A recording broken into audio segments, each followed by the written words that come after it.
trying really hard not to start this with okay. So I'm going to say a different word, and that is vertigo. You got him. Yeah. Hooked. That Yeah. was the one, yeah. Man, you just came up with that. Yeah, you thought, he's not going to say anything of value here, and then Yeah, from that the top word of the rope. day calendar is working out. Yeah, exactly. It's actually my one U2 song a day calendar. And Wow. yesterday's paid off. What a track listing. It is. So we're here today talking about the Feelies, who are legends to us. And we actually had this conversation quite a while ago. How long ago do you think it was? Yeah. A In year the and a before half? time. Yeah. It felt like a land before time. Yeah. where we could call them. And Shelby actually has been listening to them since birth. No, pre-birth. Yeah. Before time. Before time. Yeah. Allegedly, and I don't think, can my account of things be even taken as fact? Because I don't remember, but according to certain people, Mm-hmm. I was at a Feelies concert in utero because my parents went to see a concert and the Feelies played. And I guess they had two drummers and were very loud, and I guess that made me kind of go wild and kick and stuff. On time. The witnesses said you were kicking on time. Yeah, I was in time. No surprise there. So that is the reason that I eventually looked them up and bought a compact disc of theirs, which I would have continuously. It just stayed in the CD player in my 1995 Toyota 4Runner as long as that car was around. And it was just like anytime there was like I couldn't think of anything to play on the aux or like on the radio, nothing was good, I would just hit the CD and it was always the Feelies. And something about just listening to something over and over and over and over, it makes you really love it sometimes or hate it. In this case, I just liked it the more I would even listen to it. So Yeah, and the deeper you dive in, the more treasures you'll find. yeah. We found some kinship with this band, mainly two guys creating things on their own, and we really looked up to them, and it's an awesome conversation. It was a big deal for us to have, and we've had a lot of amazing people on the podcast, but this was a really big get for us. I know Shelby introduced me to them actually, just as a band. He showed me their music, and I've gotten really into their albums and into various songs. There's one album only available on YouTube, and it's the most YouTubed album that I have on my YouTube. I mean, I hope you enjoy listening to them as much as we enjoyed talking to them, because it was a big deal for us. The idea that like we reached out to them and they're like, yeah, we'll do it, we'll talk to you, was just crazy to me in the moment. I remember like being like, what? Like seriously? Like you're gonna talk to us on this podcast? So like it was just very exciting. Felt like a very huge get. Still feels like a very huge get for us.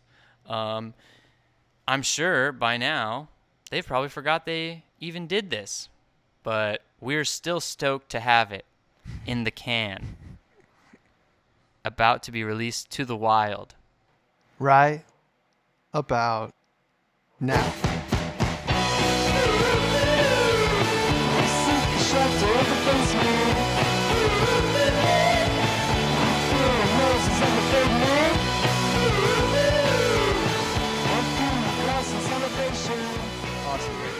So thanks for joining us today. For anybody out there listening who doesn't know, this is Glenn and Bill from the Feelies and many other offshoots throughout the years. You guys are kind of like legends to us, so we're really excited to talk to you. Well, thanks for having us.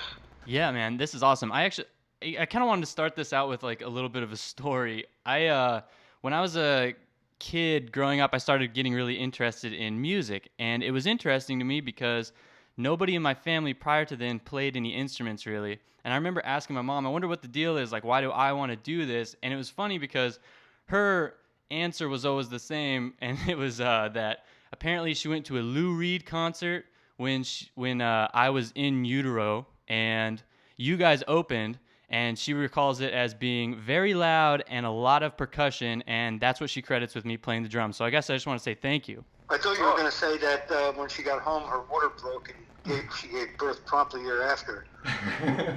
Well, I don't know. I don't actually know how much time there was before I was actually born, but according to her, that wouldn't have been too far-fetched because she consistently tells me that it was so loud and there was multiple drummers. Well, that's cool. So we're calling from Austin, Texas. Where are you guys right now?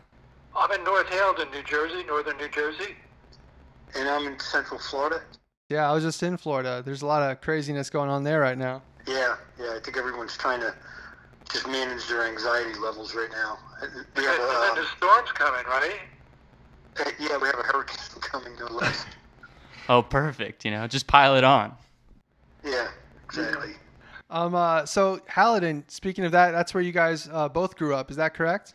Well, I lived in Haledon when the band first started, and Glenn lived in North Haledon. So they're right next to each other. Awesome. How'd you guys meet? Well, it's a pretty small town. I guess there aren't a lot of people, and we heard about through mutual friends that we each had a band, and there weren't many people playing in bands back then. So I think we kind of sought each other out. I can't really relate because I've never grown up so close to like such a mega city. But being so close to New York, did it feel like things were, I don't know, I guess more accessible to because there's so much going on there that it's like, oh, we can kind of do whatever we want because there's so many options right across the river or whatever?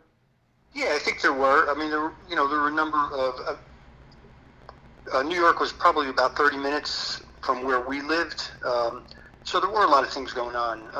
I know, there was like one venue called the Mercer Art Center, and the New York Dolls would play there like every weekend for an entire summer.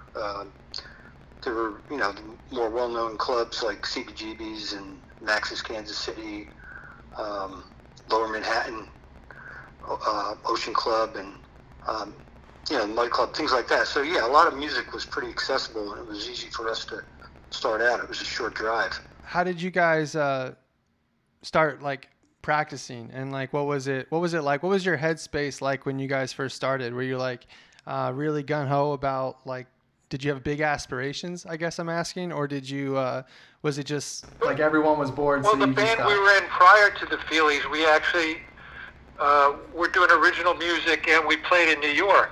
So I think when we started the Feelies, we kind of knew that we had that option. It was number one goal, really. We did some shows in New Jersey, but we really knew that original music wasn't too popular. We needed to go to New York to have an outlet for that. Okay, that's the whole whatever went on in New York and is still going on in my brain is just steeped with, I guess, lore, and I just feel like it's very interesting that it seems to me that these bands coming out of this same area kind of have this, I guess, central vibe or something. And I just wondered if you could speak to that a little bit. Is that something that you feel like, oh, we kind of sound like that New York East Coast sound a little bit? And does that even exist to you? It doesn't really exist to me. We've always kind of maintained kind of a healthy distance from New York.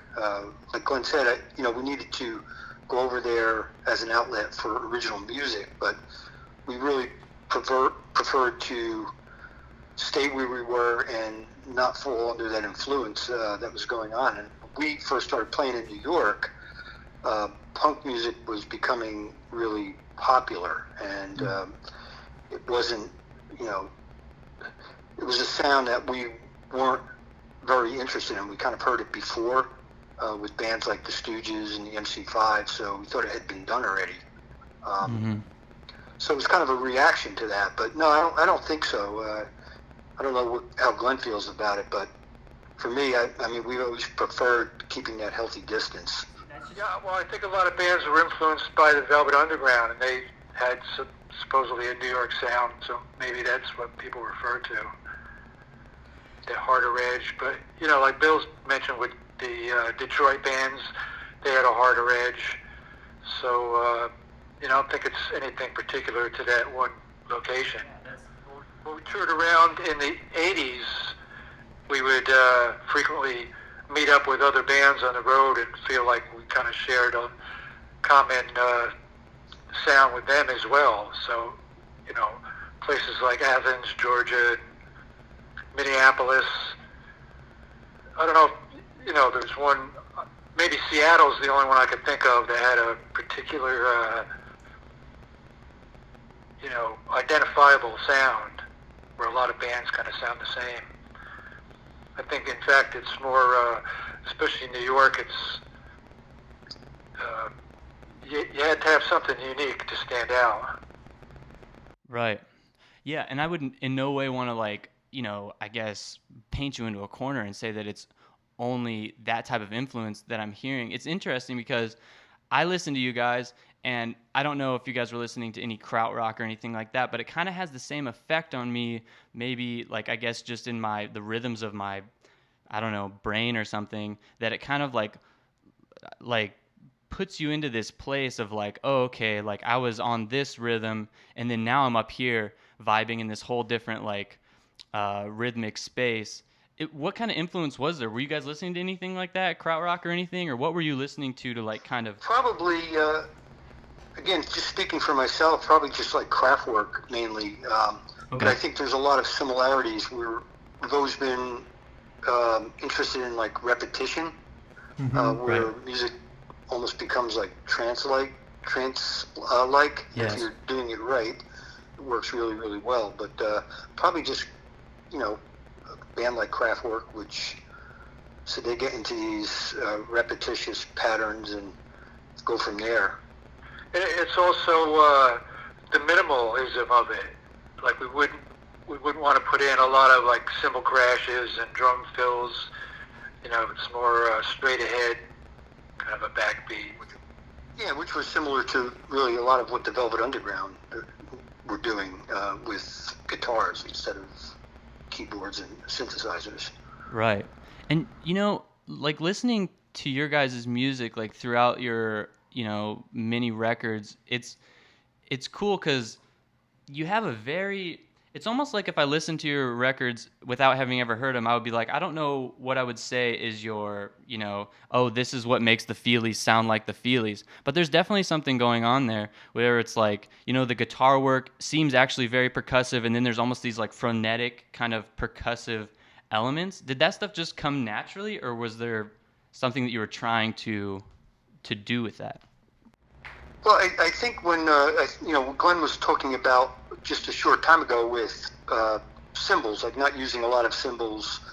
When we first started out, we started looking at the cymbals as they were canceling out guitar parts, and we started eliminating cymbals and adding percussion. And I think also there's a very percussive sound to the guitars as well. Yeah, I think it was kind of a combination of evolution of the sound and also conceptually. Like a lot of times we wouldn't discuss things and it would just kind of naturally happen. Other times we would discuss things and say, oh, this is what we want, what we don't want, or what we liked about a band, what we didn't like about another band. So it's kind of a combination of just the organic thing and then part, the concept behind it. Yeah, it seems like there's a natural chemistry between you two, and you guys both play guitar in the band, correct?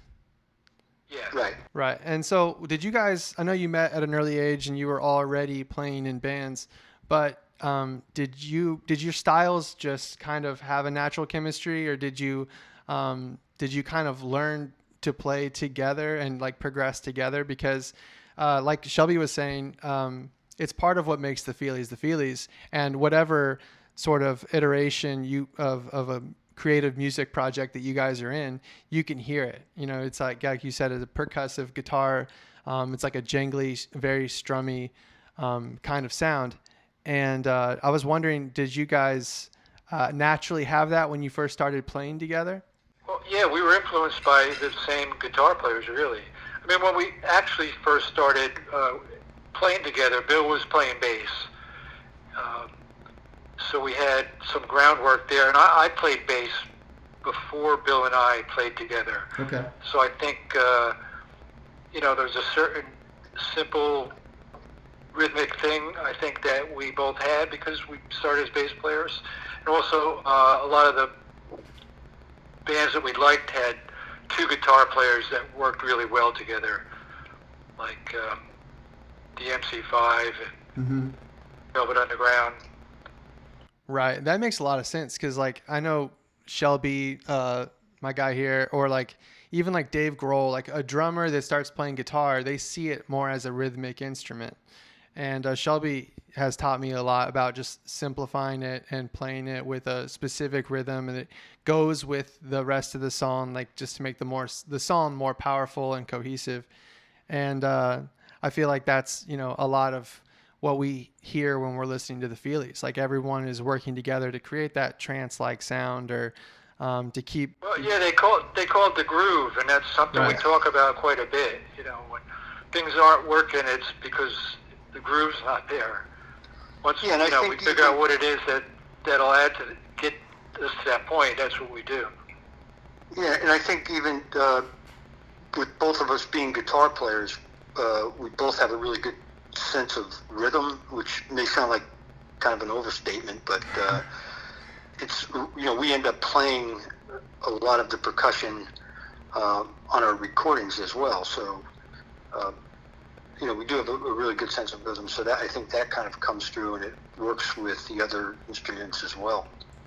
Okay, cool. Yeah, and that kind of leads me on to my, I guess, natural segue here into when you guys sit down to write a song. Are you starting with the beat, or is it just like you're sitting down and you're playing it on guitar and you're adding that in afterwards, or is it starting with a more percussive, like I guess just on a beat?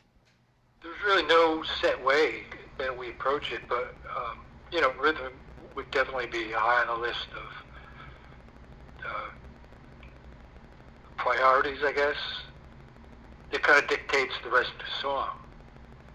Gotcha. Right. And then, as far as like starting, stopping, are you just like playing and then you're like, oh, this feels right? Because that's so much when I listen to you guys too. It's like, oh, that, you might think that it's like, okay, it's still going, but then when it does end, it just feels so like that locked in, and that felt like a really natural end. Do you guys kind of like just say like, oh, this just feels right? Yeah, I mean, there might be, like you say, where something at the end and the fade might stick out and we'll go and work on it, but for the most part, it's just a natural feel. And are you guys like recording everything live? Is it like you get everybody in there and it's like one song, one take live, or are you doing layer work? We do, but we also overdub. It really depends. Yeah, it depends. It depends really on each individual song. I know, like if you go back and you look at an album like "Time for a Witness," when we recorded that, we set up on a stage. It's a studio, but we had a lot of bands that would use this large space. It was like inside a barn, and they would rehearse to go on tour. But we set up like a live band, and we recorded that album live. We still did overdubs. But each recording or each recording session is really different from the others. Does that excite you to create it in different ways, to produce the music in different ways, to approach the recordings differently through different albums? Yeah, absolutely. With our last album, In Between, when we were working on the demos, we really fell in love with the way everything sounded, the whole vibe and feel of it, and decided that we were going to record at Glenn's house, which is our rehearsal space as well. So we did bring in equipment. we did work with an engineer, and so we recorded a lot there, and we then went to his house, which was the next town over, and recorded overdubs, and just had a really nice feel about it. And what was really good, I know Glenn's kind of talked about this in the past, where we didn't have that clock hanging over our head, whereas we knew that with each ticking minute we were spending money, and it created an environment that we were able to try things a lot easier without any constraints about money and budgets and things like that. And it really became a much more rewarding experience where we try something, if it didn't work, fine. If it worked, great. And a lot of these ideas just came about on the spot. So it was a great way to record. Right. You guys have had your hands in the recording process and the production aspect of it since the beginning, right? Mm-hmm. Right. And has a label ever approached you to want to completely take it over, like the production aspect of it? Well, there was a moment when we were on A&M where there was one song, it was Invitation, I think, right, Glenn, where they wanted to. I think they wanted to no, maybe it was Doing It Again. I don't recall. It was a song that they wanted to put out as a single, and they wanted it remixed with the vocals higher. Okay. I remember when we did Something Wild, they wanted to remix. We were on tour and couldn't do it, and they wanted to get somebody to mix. I guess what turned us away from that was early on when Bill and I the first version of the Feelies, we had done supposedly a record. It never came out, but it was for Orc Records. And we did have a producer, and after we had spent the day recording, he said, "We'll go and have a dinner break. I'll do a mix, and you come back and listen to it." When we got back, we were so shocked by the sound of it. It was like nothing we really had imagined it would sound like. So we kind of vowed from that point on that we would always have total control over the sound of the band. This is so wild. Yeah, that's just so, I don't know, poignant to what we've been dealing with. Like lately, like me and Josh, we make music, and it's so funny. You can like give it to somebody, and you have this whole idea of the way that the song should sound, and then they completely rework it in this other direction, into a point where I'm all for collaboration, but to where it takes the vibe of the song and everything in a whole different direction. So it feels like it's so important to be able to, as the person who might have the vision for the song, to be able to at least guide it in that direction. Oh, absolutely, yeah. Yeah, that's interesting. Yeah, and we've always actually considered the production as kind of a key component to this songwriting, really. So, right. It's not anything that we ever considered giving up. So it's a lesson learned way back early on. We're there the whole time, the whole, through the mastering and everything. It's real important to us to get it right. We're the ones that have to live with it. That's a good thing to think about. Yeah. That's the thing. Yeah, exactly. Because, I think we've come to this, and we hear other artists talk about it, that it's not even necessarily like, okay, will this be successful, or will it, I guess, perform sales-wise the way that we want it to. It's that if you can listen to it and be like, I like it, this is what I wanted, then no matter how it performs, you can at least be like proud of it and just know like, this is what I wanted to do, I did it, and whatever happens, happens, I guess. Yeah, I think that's a real good point, because that's exactly how we come at it. We primarily make music really for ourselves, first and foremost, and it does have to sound good to us. And the thinking is, if it sounds good to us, maybe other people will like it and appreciate it. So yeah, I think that's a very important point. It's so interesting and so crazy that you guys met back in New Jersey decades ago, and you're still making music together. I was wondering what your chemistry is like when you guys are working to write a song or to produce an album. Is there a way that you guys balance each other out or keep each other accountable that keeps you coming back to each other? Just the comfort level, really. Yeah. Don't put any pressure on the other person, and we generally just see eye to eye on how it should go. Have you guys had the experience of, and I'm sure you have, so this is kind of a leading question, but working with other people and realizing like how nice it was having a like-minded person around? Oh yeah. And when we do a record, we generally will have like a co-producer. So it's not like we're so locked in that we're not willing to listen to any other opinions. But I think it's good to just be able to, at the end of the day, say, well, thanks for that opinion, but we're going to stick with what we know and the way we like it. Right. That's like super valuable. I feel like sometimes I look at these people who are fully singer-songwriters by themselves, and I think, man, that's just so, I guess, brave or whatever, that because you have to make all the decisions by yourself, and if people are telling you like, no, it needs to be this, but you're like, I don't know, I feel like it should be this.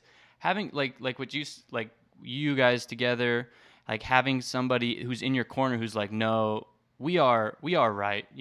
That's just so valuable.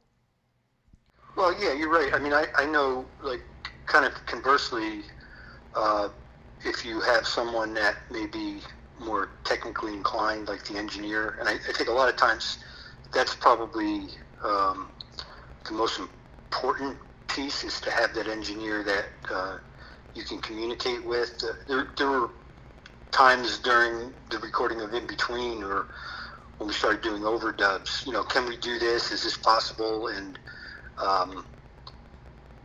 they would make it work. Now, when we did Time for a Witness, we did a song on Time for a Witness, and it was, I thought it was like really weird, but we got done recording it, and usually,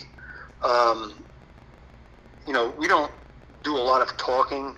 We just all, amongst ourselves, we all just kind of communicate in some other way, I guess, probably from playing for so long. But we got done with this one song on Time for a Witness, and we thought, man, this sounds like really cool. This came out really well. And the engineer at the time, his whole reaction to it was like, I'm not going to put my name on that song. I mean, he was just horrified.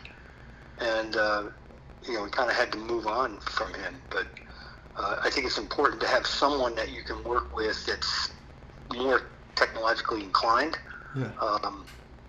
So you can bounce ideas off of, not that you're going to always use them, but they can make it work. Sure. Yeah, wow. It allows us to, get into the band mode, so we're not constantly thinking. Having to worry about it. Yeah. Right. So we can relax a little bit when we're doing the basics, at least. Do you remember what song that was? I'm just curious now. What I remember about, I don't remember it specifically like that, but I remember having sort of an argument with him about the bass and Find a Way. I said, well, the bass has to be, really kind of distorted. Like an old bass, I think of like Jack Cassidy from the Jefferson Airplane, just not that modern bass sound. It's like the whole song has a kind of an older vibe that we're trying to get at. And, I guess it was so unfashionable to have a distorted bass that he just he couldn't, no, it's going to, people think it's a mistake. Like, no, they're not. Yeah, some engineers, I mean, that's a good point, because some engineers that you can end up working with in a studio, they actually look at their role as like the preeminent role. Like they're responsible for kind of everything and all, and they got a set way of doing things, and they don't want to budge from that. So I mean, again, those are kind of lessons you learn along the way. The guy that we worked with on In Between, someone we've known for a long time. We've kind of played in bands with his father. It's like my wife went to school starting from kindergarten with his father, so we were real comfortable with him. And I think that's that's the most important, is to have an engineer that you are comfortable working with. But we've worked with a number of them that really have, kind of this approach like they're the most important person in the room, and this is, you guys can play your guitars and play your drums, but I'm controlling the sound, and that's just something that never set well with us. Yeah, that's super interesting. I think Dan actually on the last record had some questions about some of the sounds, and he was real happy that we listed both Bill and myself as engineering, because he thought, some of it might be a little too lo-fi for him. I don't know. I wanted to ask this, as me and Josh, we play in a band, and this is kind of where we're at. I just wonder, was there a moment where you guys remember, okay, like this might have happened, and it felt like you started to gain some traction and some, and be able to like, oh, we might be able to do this for real, for real. Was there any like moments, or was it just like super gradual? I think there was always, it did get frustrating. It seemed like we would be making some progress, and then long stretch where nothing would happen. But we enjoyed the time when we weren't really doing much, because it gave us an opportunity to kind of reflect on the sound of the band and where we stood within what was going on at the time. So every time we did play, it would be what we viewed as like an improvement in the sound and the concept of the band. Yeah, and I don't know. I mean, I'd have to ask, when you say that, like when you're framing it as, we're wondering if this is actually happening, I'm not sure what you mean by that. I'm just wondering if there was ever a moment where like maybe you got some radio play or something, or like this, because I know you guys get like love from some pretty, cool characters, So I was just wondering if there was like, oh, like these guys started playing our song, we might be able to do this, or if it was or anything like that. Right. So I don't. That's what I don't know. I don't know what when you're saying like we might be able to do this. I know from my own perspective. I'm sure Glenn would probably agree. We have tried different things as a band where we, and I think it was during the Only Life time period, where we did go out on a tour. We'd go to Europe and tour the United States, and again, it was more like a learning experience for us, because we came to realize that it wasn't a good fit. So I think as a band, we've always had a different sense of what's successful, how we look at being successful, and we also have a different sense of time. We're not constrained by deadlines or anything like that, and so these are kind of lessons that we've learned along the way. What's a good fit for us as a band, and it's this constantly evolving situation with us. So I don't know. I don't think we've ever looked at it as like, well, we're really we're on the road to success right now. That might have even scared us if that ever really happened. What would you frame as success for you personally? I would say, well, kind of going back to what we were talking about as a starting point for the band. I mean, we primarily play for ourselves. I think Stan has talked about it. He'd be happy just playing drums. If we got together and played drums. And at this point, I'd be happy with it as well. As much as we do love playing live occasionally, I think we just really all enjoy playing together as a band. So I think when we, either play live, which we don't do, a heck of a lot, or when we do record an album, again, we don't put out a lot of recorded music. That to me is like success. Kind of plain and simple. It's not like really being in a movie, having a song in a movie, or being on television, or selling like X amount of albums. We're successful when we complete a song as a band, or whether we perform a song as a band. Just the fact that we're still doing it. That's the success story. Yeah, exactly. Yeah, I think Bill actually mentioned that a while back. It was in the MC5's guitar, Wayne Kramer's book. Mm-hmm. Like, he's like, well, I don't look at chart success or the amount of money I made, just the fact I'm still here doing it. That's my success story. Yeah, Shelby was kind Right. of framing it up like, whatever the traditional commercial success would look like. But, we feel the same way about it, where it's like, you can't be in a band and think, oh, I'll be happy when I have this many record sales, or I'll be happy here or there. We'll be successful then. Right. It's like, I want to be in a band so I can write a song, or so I can play live, or I can play music with my friends, or make this thing that I want to make. And when you can do that right now, you can do that with no fans. You can do that whenever. And so if you're not happy right now just doing it here, then you're not going to be happy when you have 10,000 people, coming to your show, if you're not happy just making the song. And so I think it's important, just to be intrinsically motivated to just love creating, love playing with your friends, and I think that's where it's at.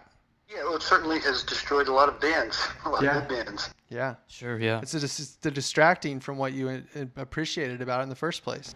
Right, exactly. When you guys were growing up, what made you want to just start music in the first place? Like, did you have an uncle that played guitar? What kind of gravitated you towards music? And this is a question for each of you. Probably the same thing, seeing the Beatles on Ed Sullivan. I could see that. Yeah. But, they say that was true of our generation. Like, all the kids went out and grew their hair and got guitars the next day. I mean, for me, yeah, kind of the same. I mean, that was a pretty exciting period in music, and I didn't really think of picking up an instrument at the time. I would just, when I was listening to the Beatles or watching them or whatever, I'd just like get kind of a stack of books and start beating on these books, like playing along like percussively to the Beatles. And back then a lot of dashboards in cars would have really good sound, so if you heard like the Animals or something like that on the radio, just start playing along on the dashboard. So I actually started out probably more interested in percussion, but I kind of always thought, like, listening to the Beatles, that they were somewhat,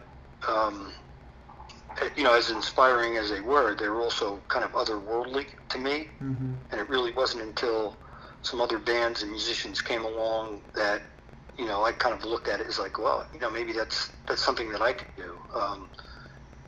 Maybe someone like Neil Young or Ron Ashton, Sterling Morrison, Lou, where you're hearing sounds that, and approaches to playing an instrument that seems obtainable.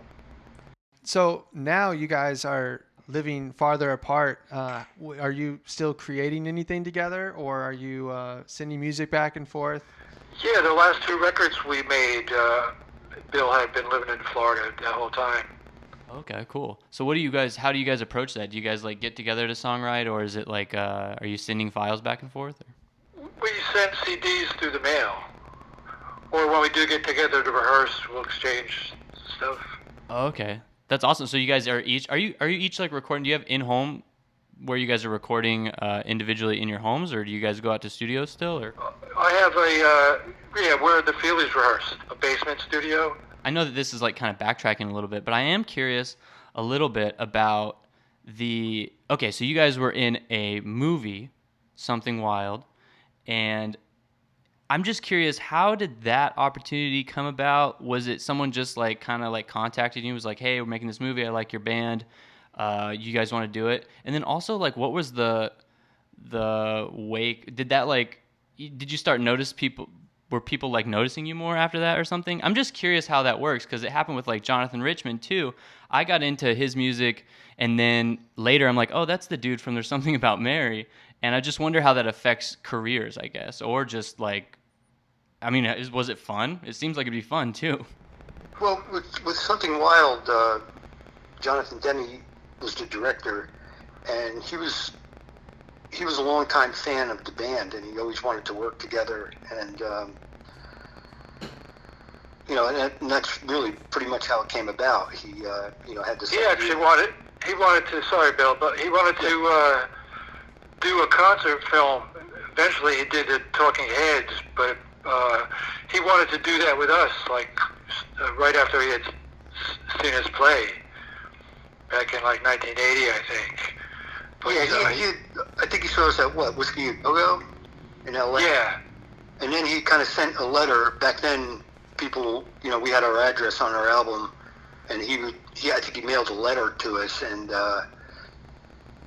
we, and then he, just kind of expressing that he was a really big fan of the band and loved the music, and he was a director and really wanted to get together and work on something. And I think it was right around the time that he came out with Melvin and Howard, and he was just putting it out, and he contacted us and said, I really want you guys to go see this movie. It'd be, you got to get there on time. He was real amped up about the whole intro of the film.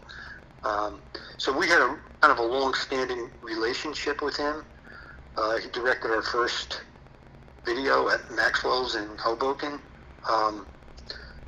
And when he approached us about Something Wild, he wanted, his whole thought was, this is a band that's kind of somewhat down on their luck, and they're playing this reunion. And it's kind of funny because he would call us literally every day.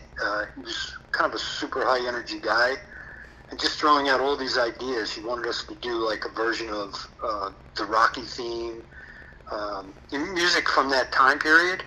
Right. Take It to the Limit by the Eagles, and we would try these songs and kind of we had trouble getting through them because we were laughing so hard. But, Right. it was a cool experience. He flew us down to Tallahassee, and we filmed in a location called Quincy, Florida, which is kind of very close to the Alabama border.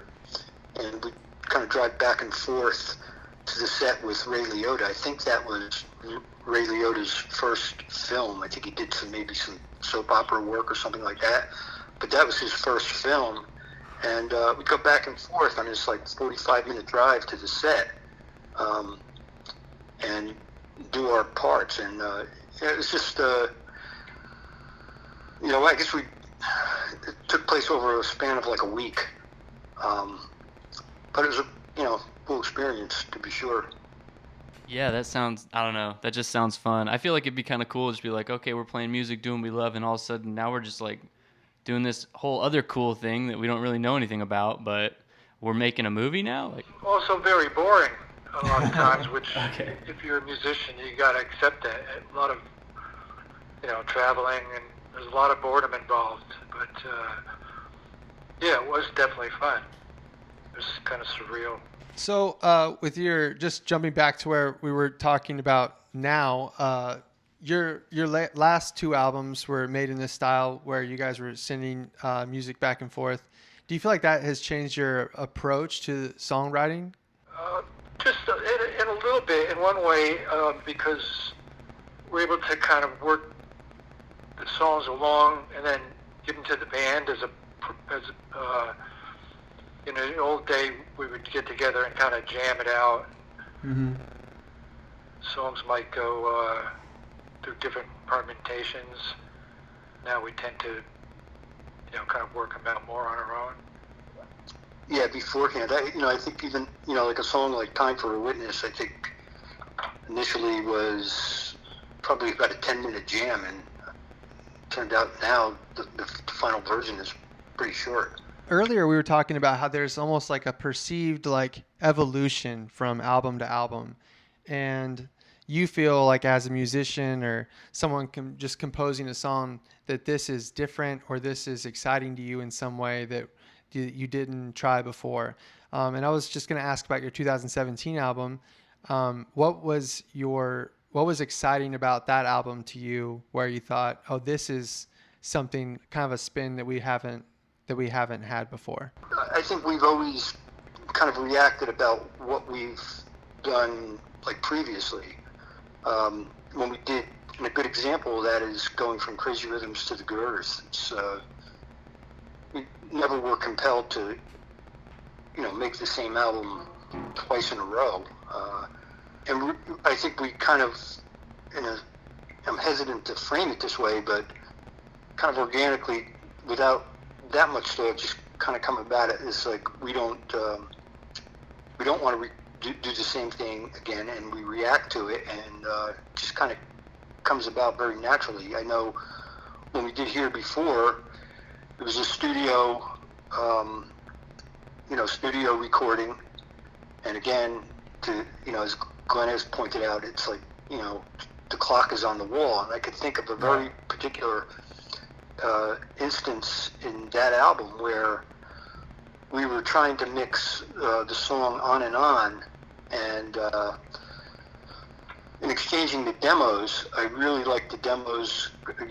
Glenn added these parts, and it had this really great dimension to it. And as we were in the studio trying to mix it, Yola Tango was doing one of the shows at Maxwell's, and they wanted Glenn and I to stop by and play a couple songs. And the hour was getting late, and they kept calling and saying, when are you going to be here? Because the studio was a couple blocks away, but we just could not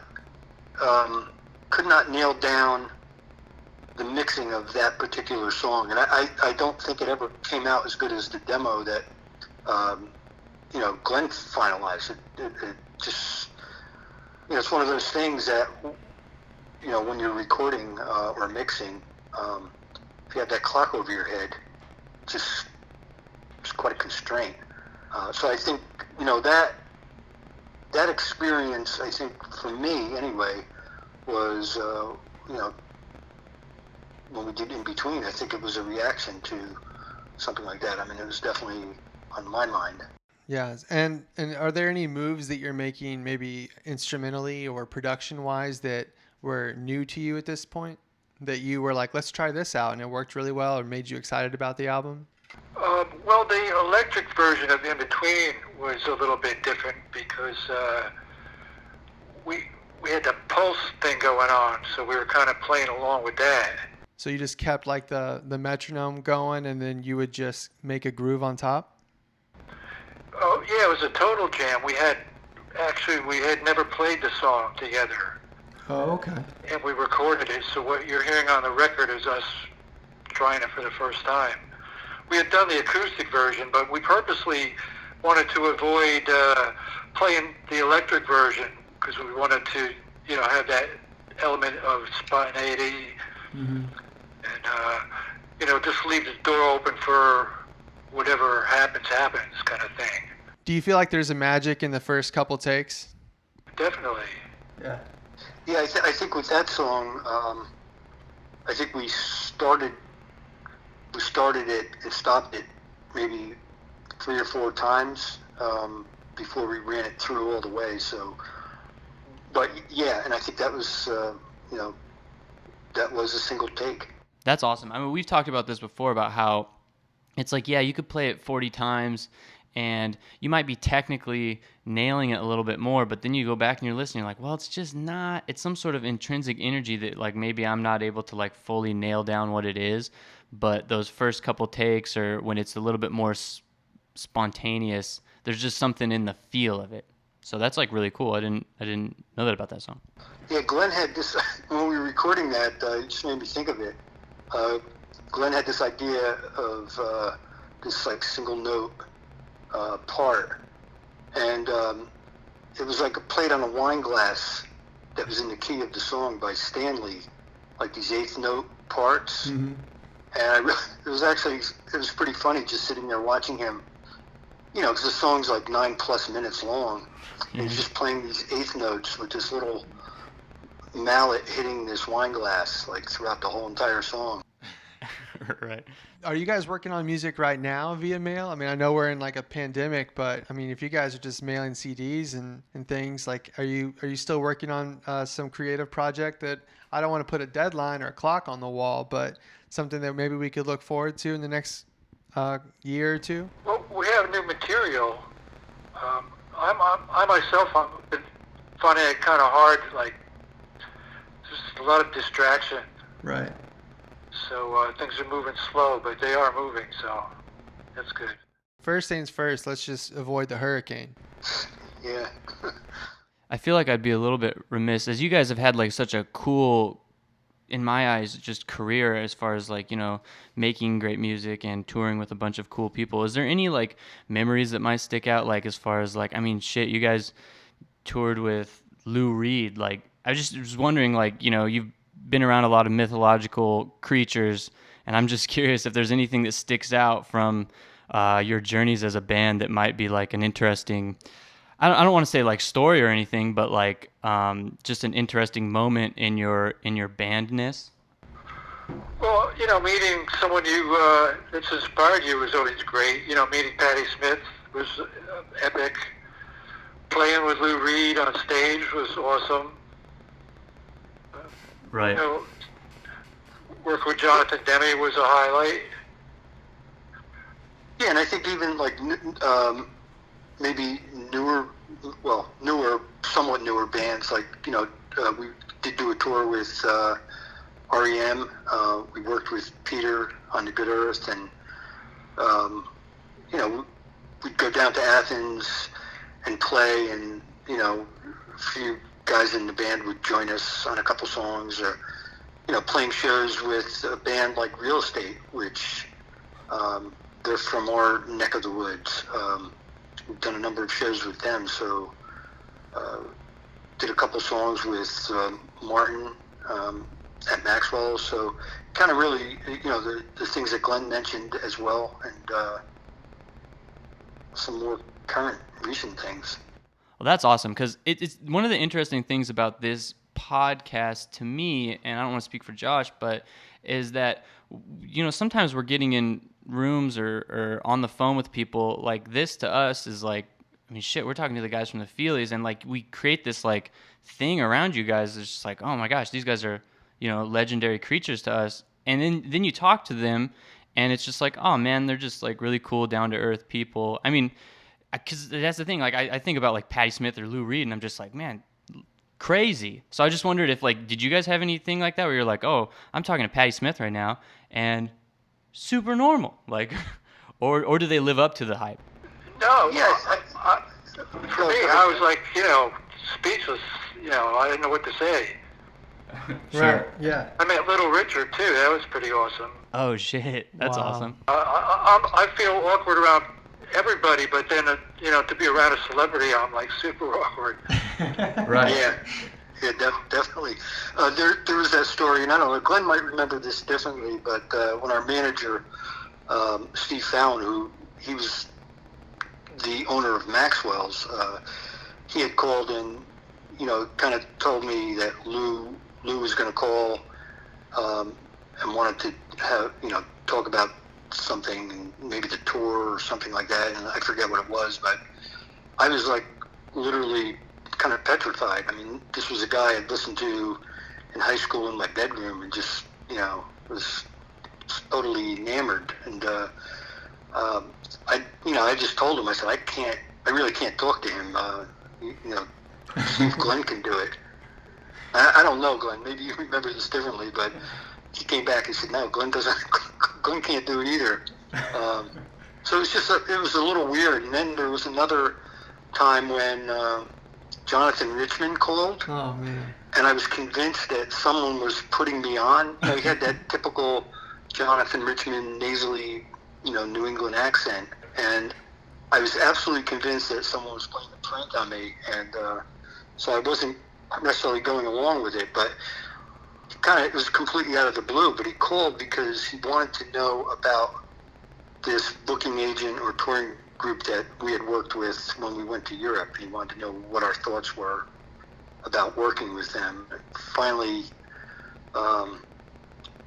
figured out it wasn't a prank by asking him about the song Egyptian Reggae. And I said, what's with that song? I mean, we ended up playing a show in Germany where we just got so many encores that we actually ran out of material. And we were, behind this club teaching Brenda how to play Egyptian Reggae. And we thought, we'll play this acoustic song and everything will calm down and that'll be the end of the night. And this crowd was just really wild. And we started playing it. I think the first 3 notes into it, and they just went absolutely nuts. And it turns out it was a big hit in Germany for him.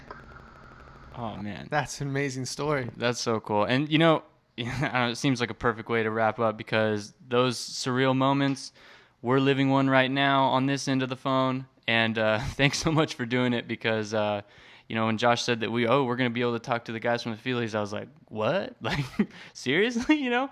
So yeah, thank you so much. Thanks for asking. And actually, last year I just thought of another. You know, I guess the guys in Wilco are big fans of the band, and we did at the Wilco Fest, or I forget what they actually officially call it, but it's something that's up in northwestern Massachusetts in a really cool space. We played a version of "Don't Cry No Tears" with Jeff, and that was kind of cool. That was a lot of fun to do. Yeah, Kate from the B-52s joined us for Right. a few songs pretty recently. Oh, jeez.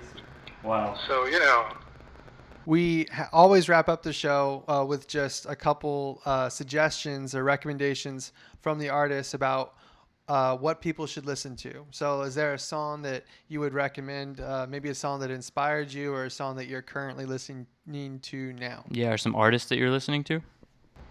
I'd say "My Sweet Lord" by George Harrison. "All Things Must Pass." I just listened to it this morning, and it's just an incredible recording.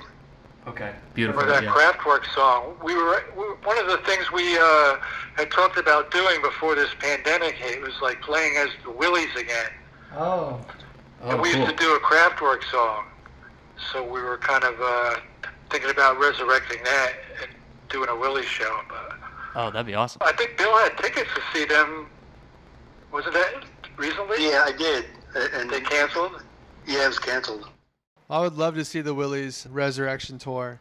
And best of luck to everything moving forward. And I hope when all this clears up, we can hear another Feelies album in the future. Cool. Thanks for having us. Yeah, thank you. Yeah. All right. We'll talk to you guys later. Thank you so much. Okay, take care, guys. Take care. Bye.